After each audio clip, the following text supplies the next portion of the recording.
I just feel like it's far away. It's like social distancing from the mic. First question.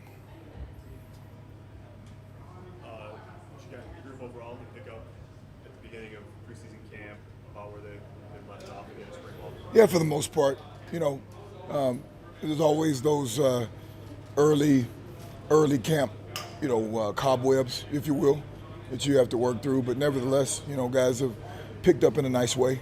A lot of film that they had from spring ball. It's the beauty about having spring balls that got a lot of film to teach from, right, all throughout the summer. So happy about the way that they started, and we're working through some kinks, but nevertheless, like where they are. It seemed like, correct me if I'm wrong, but it seemed like you sort of had four spots you felt pretty good about in a right guard competition in spring. Is that about the same now, or has there been shifting in that regard? Yeah, I mean, there's a competition everywhere, but I'd say that right now, nobody has anything locked in. Everybody's fighting their tail off. And when I say locked in, and even words that I said after spring ball, was more comfortable, at these spots, and those, the right guard spot was a spot that we certainly needed to make sure we shored up. But right now, it's fair game for everybody right now. Would you like to have a starting five, or could you see yourself having a swing guy that plays multiple positions and come in and help you at different times? Yeah, we'd like to have five guys that we're pretty confident in, right? But there's always a case where you need a swing guy, and that's where I like where our depth is, because we have a few guys that have played multiple positions, and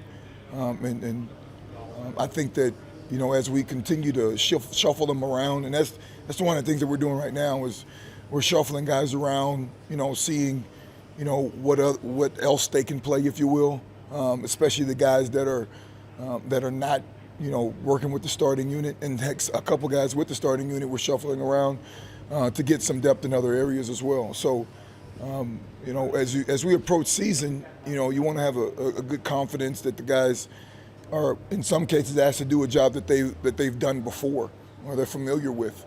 Whether it's a guard that's shifting over to center and snapping, and or a center that's shifting out to a guard or a tackle. In some cases, where that guy's confident in the assignment, and then also the technique of it. What do you like about the place that Cam's at right now, mentally, physically, just everything coming to Cam? Oh, he's in a good spot.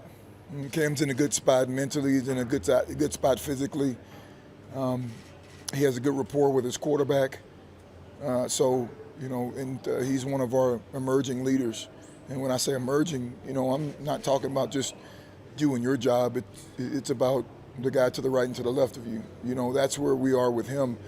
It's heck, I just had a conversation with him right after practice, and our conversation was not about did you do your job, which in the past that it was like, hey, what do we got to get better at? We got to get better at our non-snap hand. We got to get better at this. I got to get better at that.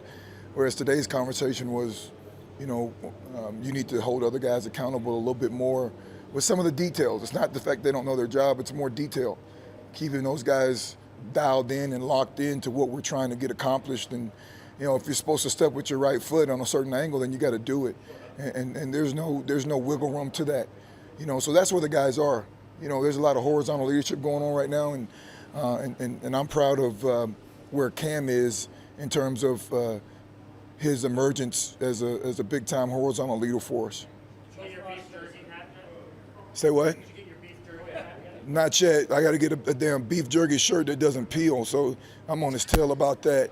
But yeah, I'll get my beef jerky hat. And next time I show up for one of these press conferences, I'll have it on. I told him, but I'm not paying for it. Coach Ross talks about how being physical is one of the three big components that you guys are really stressing. How much more physical can you guys be this year, and you like where you're at this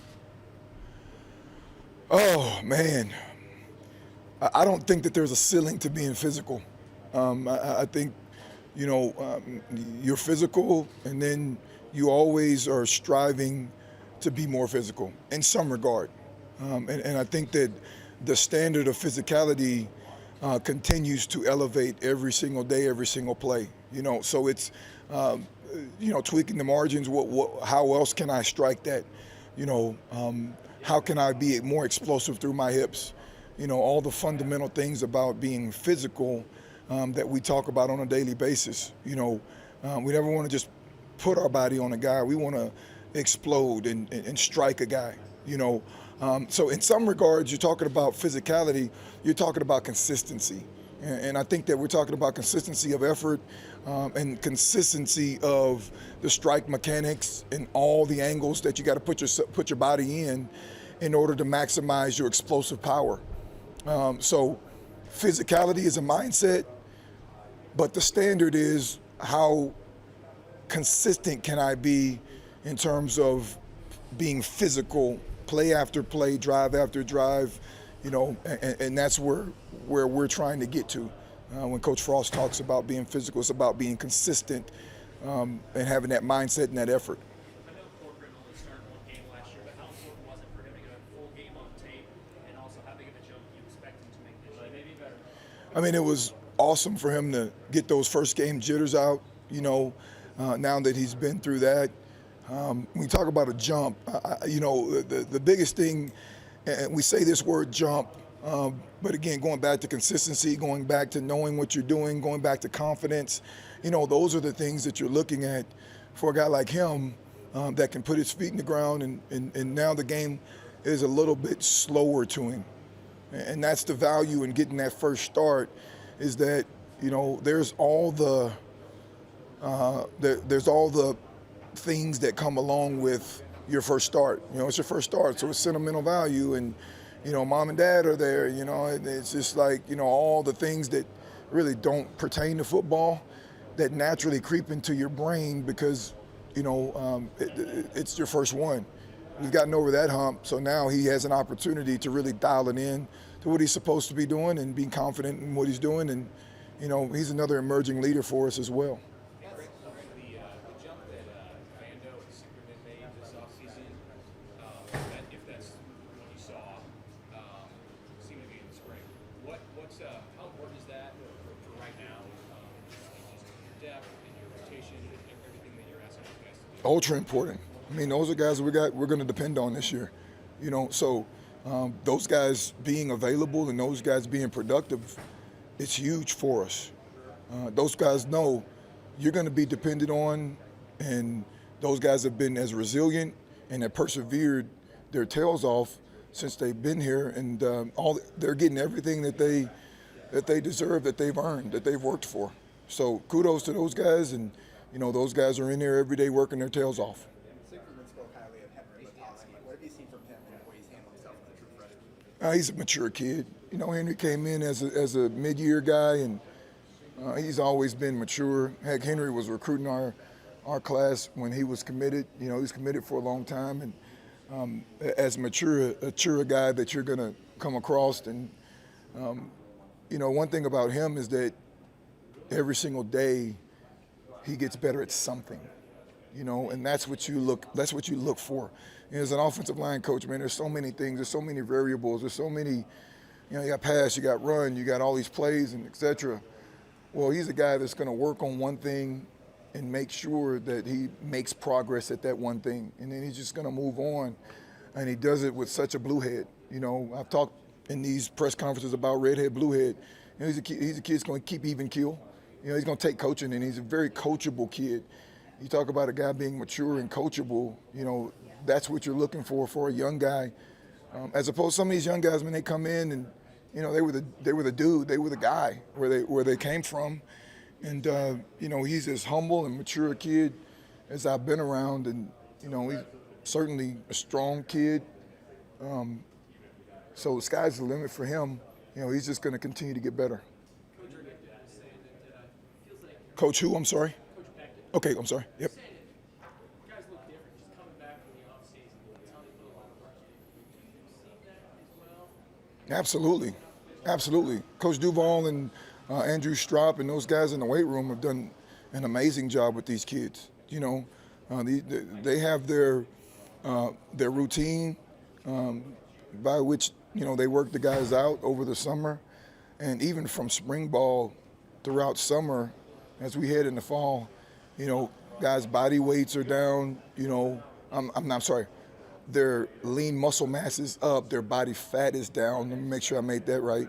Okay, so they're continuing to lean out. You know, fat boys, we got to have a little fat on us now too. You know, can't be all lean. You know, then we'll start getting too many girls, right? You know what I'm saying?